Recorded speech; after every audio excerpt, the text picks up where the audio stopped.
Assalamualaikum warahmatullahi wabarakatuh. Baik Ananda sekalian, hari ini kita kembali belajar tematik pada tema 8 subtema 1. Nah, sebelum belajar alangkah baiknya kita berdoa terlebih dahulu ya. Bismillahirrahmanirrahim. Rabbi jidni ilma warzuqni fahma wa amalan mutaqabbala. Amin amin ya rabbal alamin.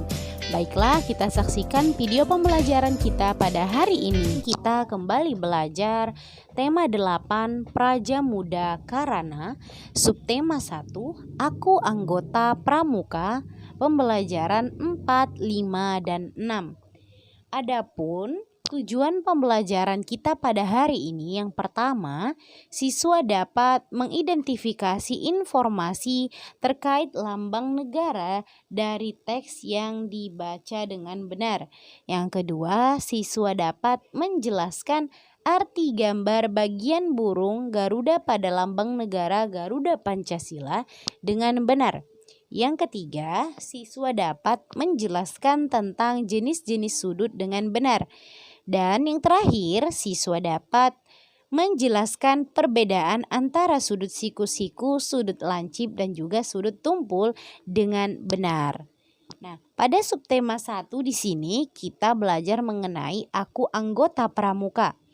Adapun gambar pada slide ini, inilah gambar anak pramuka yang berseragam pramuka dengan rapi dan juga memegang bendera.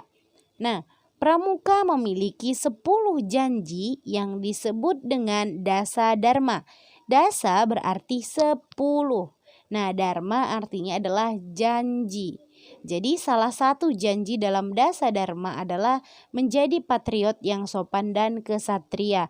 Artinya anggota pramuka memiliki 10 janji yang disebut dengan dasa dharma, di mana dasa artinya 10, dharma artinya janji. Oke, baik. Nah, salah satu isi dari janji itu adalah menjadi patriot yang sopan dan kesatria. Nah, jadi bersikap santun sesuai dengan salah satu janji pramuka, yaitu patriot yang sopan dan kesatria. Jadi patriot itu artinya pecinta atau pembela tanah air. Sedangkan sopan artinya selalu berperilaku, berkata, dan berpakaian sesuai aturan. Nah, kesatria berarti orang yang gagah berani dalam kebenaran. Nah, artinya kita membela tanah air dengan gagah berani. Selagi itu dalam kebenaran.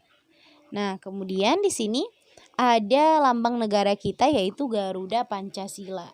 Di mana pada gambar ini kita bisa lihat di sini ada berbagai warna. Nah, ada beberapa warna pada lambang negara Garuda Pancasila. Ada berapa ya? Coba kita sebutkan. Ada warna putih, hitam, merah, kuning, hijau, ya.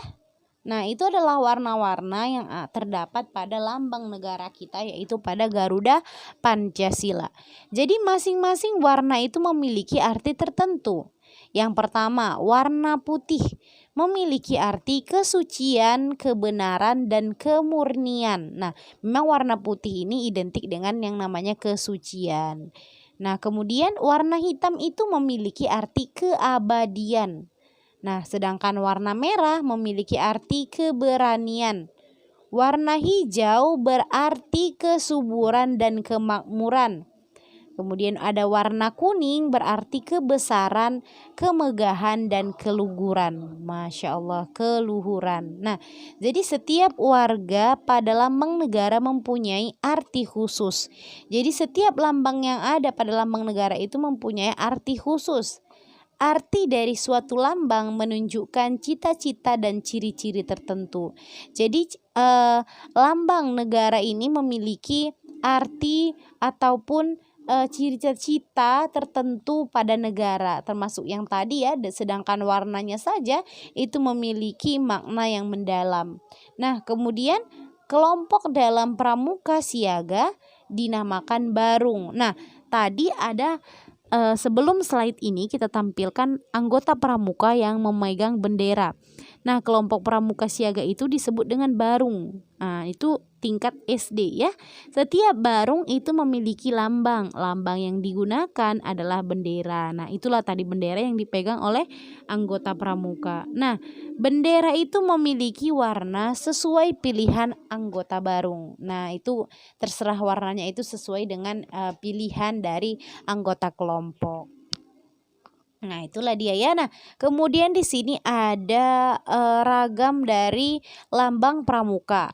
Nih, ini adalah lambang-lambang dari pramuka. Ada dari Jawa Barat, dari Sumatera Utara, Kalimantan Utara, dan juga ada dari Jakarta dan Papua Barat. Nah, ini lambang-lambang pramukanya itu berbeda-beda setiap provinsi. Jadi keberagaman lambang pramuka ini sesuai dengan semboyan negara kita. Apa itu semboyan negara kita? Semboyannya adalah Bhinneka Tunggal Ika. Nah, semboyan inilah yang dipegang oleh burung Garuda ya. Nah, Bhinneka Tunggal Ika ini artinya adalah bineka adalah beraneka ragam atau berbeda-beda. Kata tunggal berarti satu. Kata ika berarti juga. Arti Bhinneka Tunggal Ika adalah berbeda-beda tetapi tetap satu juga. Walaupun kita berbeda-beda tetapi kita tetap satu, yaitu berkebangsaan Indonesia. Nah, begitu ya Nanda sekalian. Nah, kemudian di sini ada jenis-jenis sudut. Nah, seperti yang sudah kita pelajari pada materi sebelumnya, sudut itu adalah dibentuk oleh dua garis ya, dibentuk oleh dua garis kemudian saling berhimpit. Nah, saling bertemu ya di sini ya. Nah, kalau misalnya ini tidak bertemu ataupun tidak saling berhimpit, maka itu bukan sudut. Nah, di sini ada jenis-jenis sudut. Yang pertama di sini ada sudut siku-siku. Nah, sudut siku-siku itu seperti ini. Ya, ini adalah sudut siku-siku.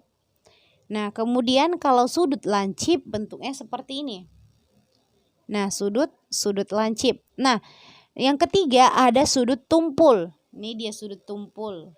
Sudut tumpul. Nah, sudutnya itu disebut dengan sudut tumpul. Kemudian disebut dengan sudut lurus. Ini dia sudut lurus. Nah, sudut lurus. Nah, kita akan bahas juga bagaimana pengertian dari sudut siku-siku, sudut lancip, sudut tumpul, dan juga sudut lurus. Sudut siku-siku yaitu sudut yang tepat 90 derajat. 90 derajat. Nah, cara mengukurnya, kita mengetahuinya 90 derajat adalah dengan menggunakan busur. Ya, dengan menggunakan busur. Dia kayak penggaris, tapi di situ ada angka-angka yang menunjukkan 10, 20. Nah, kalau kita ukur sudut siku-siku ini, maka tepat 90 derajat ininya ya. Nih, 90 derajat. Dia lurus gitu ya. Nah, kemudian kalau kita lihat di sudut lancip ini dia sudutnya ini agak lebih kecil daripada sudut siku-siku. Nah, ini sudut lancip ini kurang dari 90 derajat. Nah, jelas ya kita lihat ya, karena dia pun lebih kecil ininya ya kan ruangnya. Sedangkan yang ini titik sudut yang untuk siku-siku tepat 90 derajat. Kalau sudut lancip dia kurang dari 90 derajat. Kemudian kalau sudut tumpul itu kan dia sudah melewati garis seperti sudut siku-siku. Dia udah agak miring gitu ya ke kiri gitu. Nah, ini berarti lebih dari 90 derajat. Sudut tumpul itu lebih dari 90 derajat. Nah, nanti bisa Ananda ukur yang ada di buku, boleh dibuka ya pada pembelajaran 4, 5, 6 itu di situ ada jenis-jenis sudut. Kemudian boleh Ananda ukur menggunakan busur yang ada di rumah ya. Nah, busur itu cara menghitung berapa derajat sudut ya, bisa menggunakan penggaris yang ada di rumah. Nah, kemudian kalau sudut lurus ini sudut yang dia memiliki 180 derajat. Jadi 180 derajat nih dia lurus. Nah, kalau lurus segini itu 180 derajat. Nah, kalau setengahnya ini kan dia lurus nih 180. Kalau dia seperti ini kan dia sama dengan setengah dari ini ya, setengah dari ini sudutnya. Nah, ini sudutnya itu 90. Nah, itulah dia jenis-jenis sudut. Nah, pada pembelajaran selanjutnya akan kita bahas lebih detail bagaimana ciri-ciri sudut siku-siku, sudut lancip, sudut tumpul, dan sudut lurus. Nah, di sini juga kita sudah bisa lihat ya, kalau sudut siku-siku itu tepat 90 derajat dia lurus. Kalau sudut lancip dia agak lebih mereng ke sebelah kanan ya, garis yang satunya gitu, dan lebih kecil. Kalau sudut tumpul itu dia lebih mengarah ke sebelah kiri ya, melewati garis pada sudut siku-siku. Nah, dia lebih dari 90 derajat. Kalau sudut lurus dia tepat 180 derajat. Nah, kemudian Ananda sekalian, di sini kita punya tugas. Ananda boleh buka juga di buku pada pembelajaran 6. Di situ ada gambar lambang Garuda Pancasila kita yang belum utuh.